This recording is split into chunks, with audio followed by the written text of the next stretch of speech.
Many countries, they just fight between themselves, but we didn't do it. With a friendly gesture, we solved this land boundary and also exchanged our enclaves. And I really thanks to all the members of the parliament and Indian government that they could move forward passed on the, this. they, Yeah. yes, they passed that law and we could have solved it.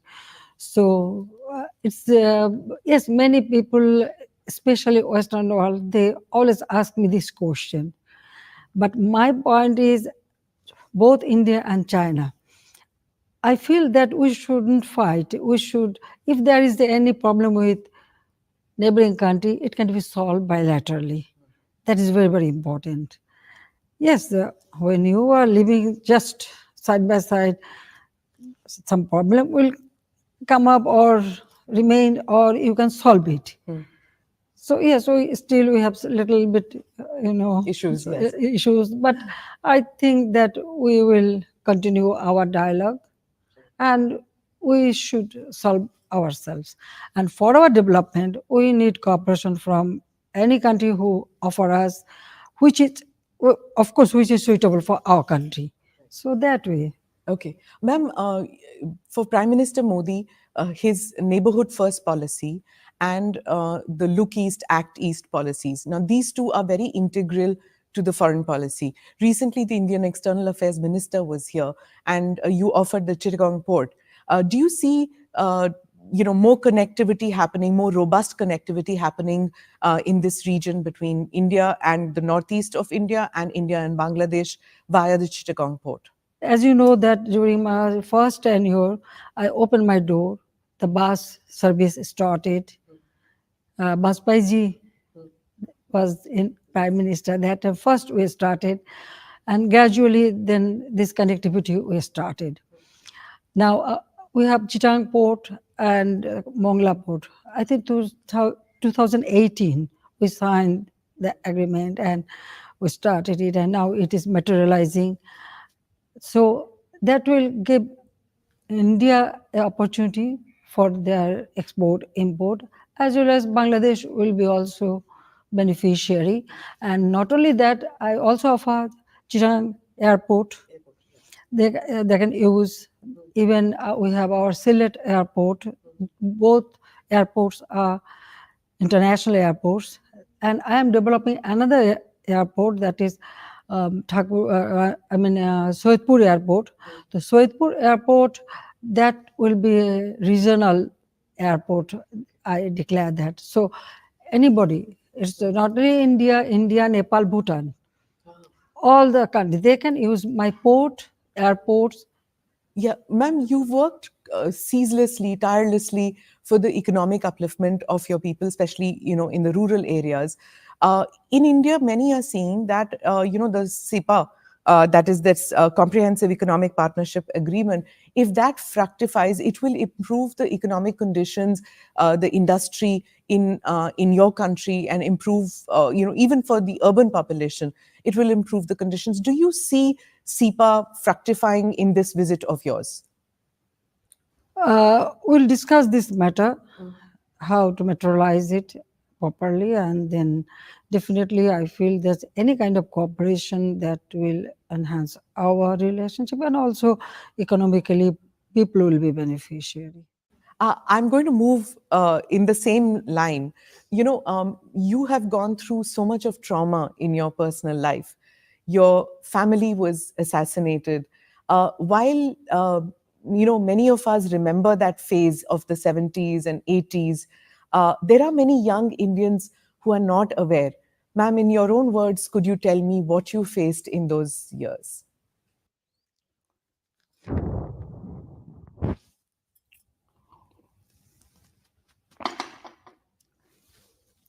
1971, when war started, my father was arrested. My mother was in custody, me too, and I was expecting the first baby. But I thanks to India government, India people, Indian, they supported our, War of war Independence. of liberation. They support not only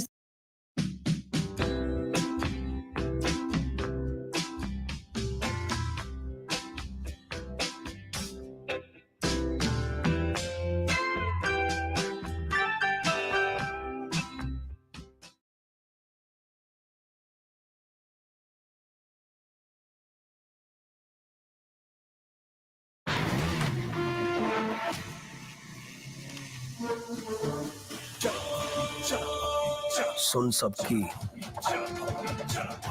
कर मन की।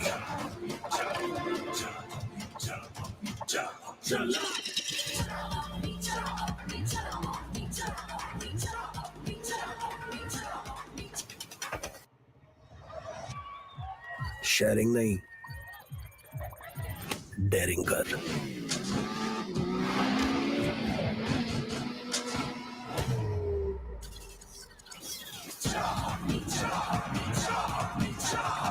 चला अपनी Pulsar NS 400Z। चला अपनी।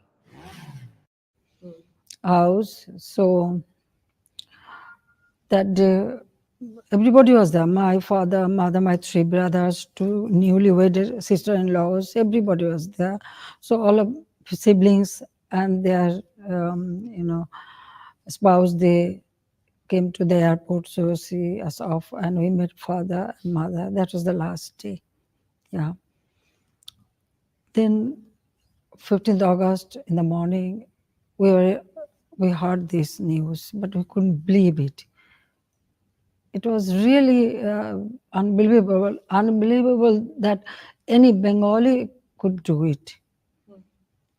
And still, we didn't know what really happened. Only there was a coup, and then we heard that my father was assassinated, but we didn't know that all the family members were, you know, they were assassinated. But that time, Mrs. Gandhi immediately sent information that she want to give us, I mean, security and shelter. So we received, especially from Marshal Tito from Yugoslavia and Mrs. Gandhi, and we decided to come back here because we had in our mind that if we go to Delhi, from Delhi, we'll be able to go back to our country, and then we'll be able to know how many members of family still alive How do you or. cope with that, ma'am? To know that your entire family is wiped out?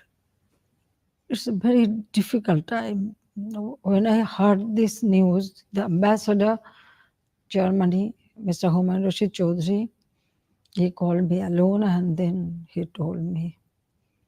For a few moments, I didn't know where I was, how, but I thought about my sister.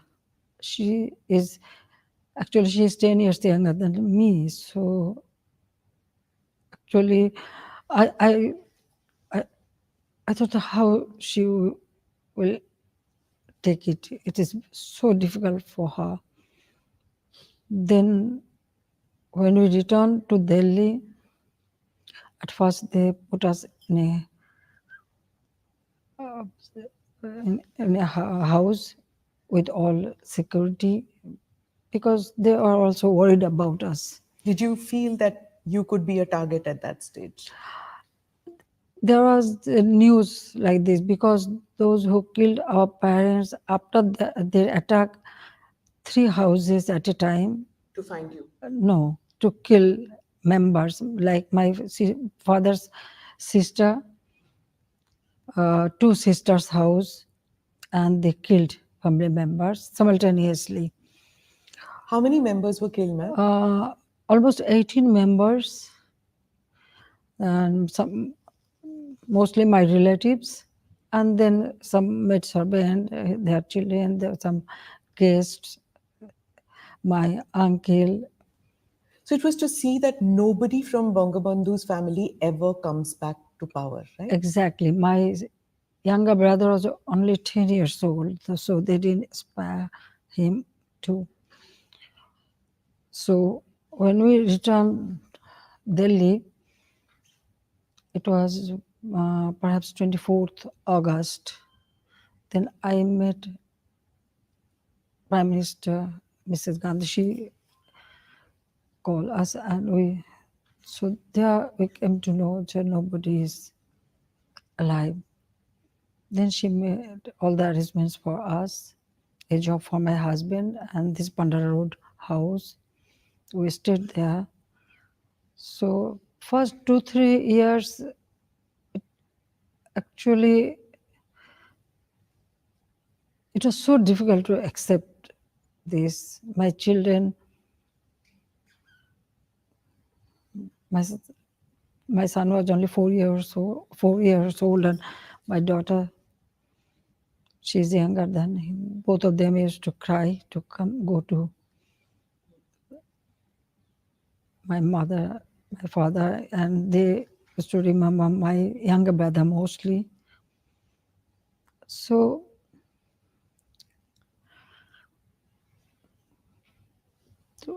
but then gradually we have, and well, as because children, my sister is there, so this sorrow, pain, it was very difficult, but still we have, well, we have to think what to do. We should do something. We cannot live like this. And this crime not only killed my father, also they changed the ideology of our liberation war. Everything just one night, everything just changed. And those killers, they are haunting us. That they are trying to find out where we are. So when we live in Pandara Road, even we couldn't. Our name was changed In Delhi, in in Pandara Road. Delhi. Yeah, So you lived under a different name also. different name, Okay. and it is so painful that you cannot use your own name, own identity. Yes.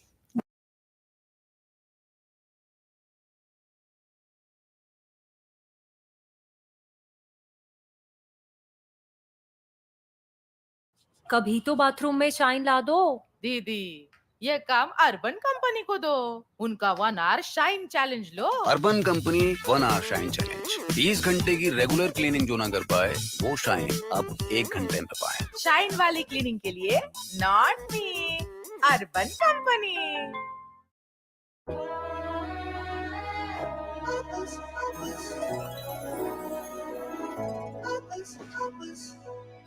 उम्मीदें सभी चाहता मैं घोल के दुनिया को रंग दो, दुनिया को रंग दो। Introducing Birla Opus Paints. अब तो उनसे ये पूछा